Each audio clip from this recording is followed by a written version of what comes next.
नमस्कार दोस्तों। आंकड़े कहते हैं कि पिछले 7 सालों में 70 से ज़्यादा जो परीक्षाएं हैं उनके पेपर लीक हो गए।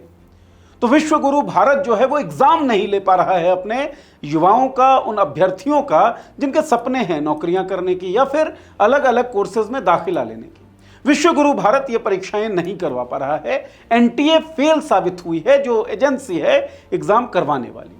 नीट एग्ज़ाम में जो धांधली है वो हेडलाइंस में बनी हुई है।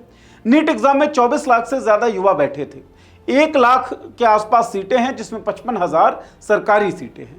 एमबीबीएस और बीडीएस कोर्सेज में दाखिले के लिए ये प्रवेश परीक्षा होती है। ये प्रवेश परीक्षा का पेपर भी लीक हो गया, यानी कि एनटीए इस प्रवेश परीक्षा को भी करवा नहीं पाया। लाखों बच्चों के, लाखों युवाओं का साल भी बर्बाद हुआ, उनके सपने की हत्या भी हुई। लेकिन जिम्मेदारी लेने की जगह अलग तरह का एरोगेंस पूरे सिस्टम के अंदर दिख रहा है। कांग्रेस का यूथ विंग, यूथ कांग्रेस, आज प्रदर्शन कर रहा था नीट में हुई उस धांधली के खिलाफ, नीट के उस पेपर लीक के खिलाफ। मांग ये थी कि भाई नीट की जो परीक्षा है वो रद्द की जाए, कैंसिल की जाए और दोबारा परीक्षाएं करवाई जाए। पूरे देश में अगर आप युवाओं से बात करेंगे जो अभ्यर्थी बनकर बैठे थे नीट एग्जाम में, तो उनकी मंशा भी यही है, उनकी इच्छा भी यही है। और हो भी क्यों ना, साल, 2 साल, 3 साल, 4 सालों तक लगभग मेहनत करने के बाद बच्चे इन प्रवेश परीक्षाओं में बैठते हैं और विश्व गुरु इन प्रवेश परीक्षाओं के पेपर को संभाल नहीं पाता, इन प्रवेश परीक्षाओं को ठीक से कंडक्ट नहीं करवा पाता। तो परीक्षाएं तो रद्द होनी चाहिए, एक मौका तो अभ्यर्थियों को मिलना चाहिए। अब आती है दूसरी बात कि जो पॉलिटिकल आउटफिट्स हैं उनका क्या काम है। यूथ कांग्रेस युवाओं का एक समूह है, युवाओं के लिए ये कांग्रेस का एक विंग है जो युवाओं के मुद्दों को उठाता है लगातार, यही तो काम है। और लोकतंत्र में प्रदर्शन करना एक अधिकार होता है। इस अधिकार के तहत ही बीवी श्रीनिवास जो यूथ कांग्रेस के अध्यक्ष हैं, इनकी पूरी टीम आज नीट में हुई धांधली के खिलाफ प्रदर्शन कर रहे थे। लेकिन उनके साथ जबरदस्त बर्बरता दिल्ली पुलिस ने की है।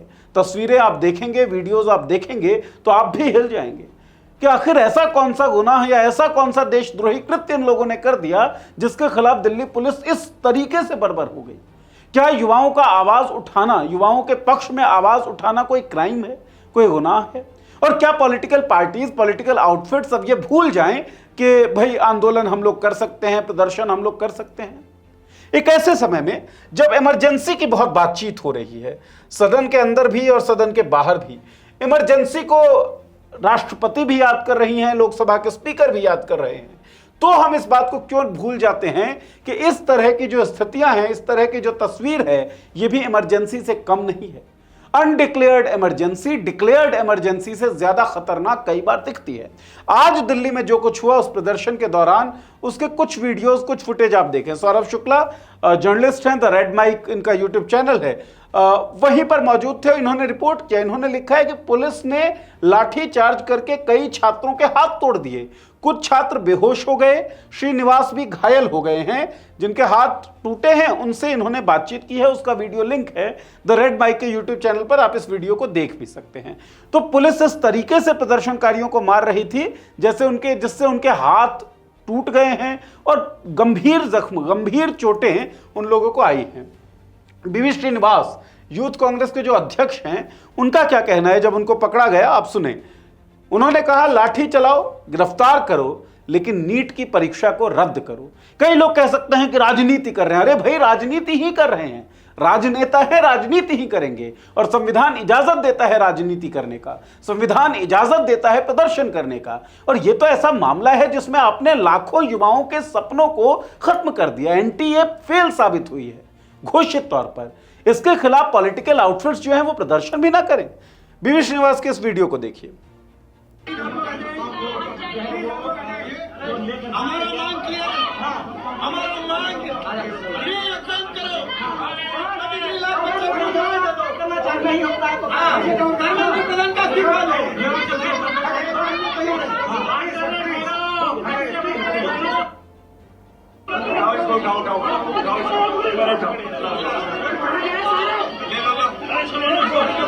ये देखिए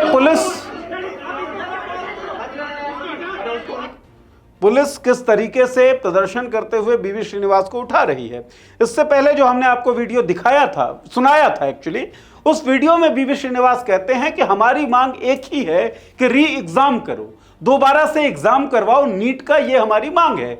चाहे हमको लाठी मारो, चाहे गिरफ्तार करो, लेकिन अभ्यर्थी जिनके साल बर्बाद हुए हैं उन्हें एक और मौका मिलना चाहिए, ये बीवी श्रीनिवास ने कहा। ये पॉलिटिकल स्टेटमेंट हो सकता है, पॉलिटिक्स हो सकती है, तो पॉलिटिक्स करने के लिए ही तो बैठे हैं। और ये जनता के पक्ष में तो सकारात्मक पॉलिटिक्स है।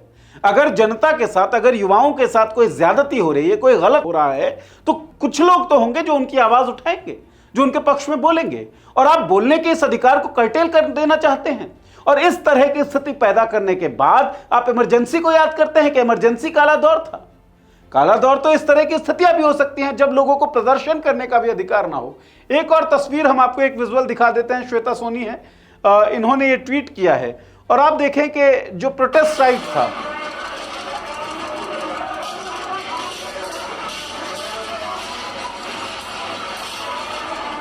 इस वीडियो को देखते हुए पुलिस जिस बल से लाठी भांज रही है उस बल को देखिए।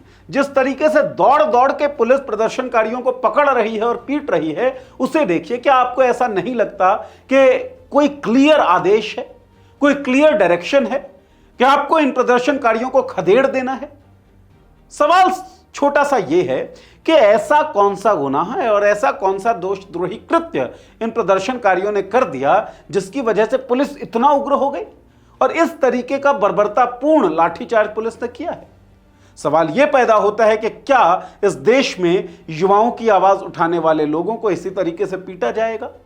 सवाल यह भी पैदा होता है कि क्या युवा केवल वोट बैंक है जिनके सामने चुनावों के दौरान या चुनावों से पहले कुछ वादे रख दिए जाएंगे, 2 करोड़ नौकरियां देने जैसे वादे कर दिए जाएंगे, लेकिन उनको पूरा नहीं किया जाएगा, उन पर अमल नहीं किया जाएगा? क्या युवाओं की यही कद्र, युवाओं का यही महत्व इस लोकतंत्र में है? ये एक बड़ा सवाल है। ये सवाल आपको भी पूछना चाहिए। आप पूछिए, इस सवाल के बारे में लिखिए हमारे मॉलिटिक्स एप्लीकेशन पर, इस वीडियो के कमेंट बॉक्स में, जहां भी लगे वहां अपने बारे में, अपने से जुड़े मुद्दे के बारे में जरूर लिखिए, आवाज उठाइए। इसीलिए हम कह रहे हैं रेज योर वॉइस, क्योंकि आप अपनी आवाज नहीं उठाएंगे तो सरकार आपके पक्ष में उठने वाली तमाम आवाजों को दबाती चली जाएगी। शुक्रिया।